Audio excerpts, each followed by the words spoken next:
ভাইকে পিটিয়ে মারবেন আর পূজার নামে দেশি অস্ত্র আমাদেরকে দেখাবেন।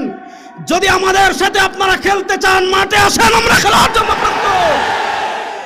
আমরা পরিষ্কার ভাষায় বলতে চাই, মন্দিরে নিরাপদ থাকুক, এটা আমরাও চাই।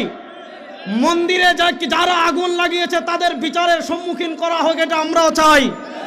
কিন্তু আমার নিরীহ মুসলমানদেরকে যারা ঘন্টার পর ঘন্টা বন্দি রেখে তাদেরকে যারা পিটিয়ে শাহাদাত বরণ করেছে, মনে রাখবেন মুসলমানের রক্ত পান করে পৃথিবীর কেউ নিরাপদ থাকতে পারে নাই, আপনারাও পারবেন না।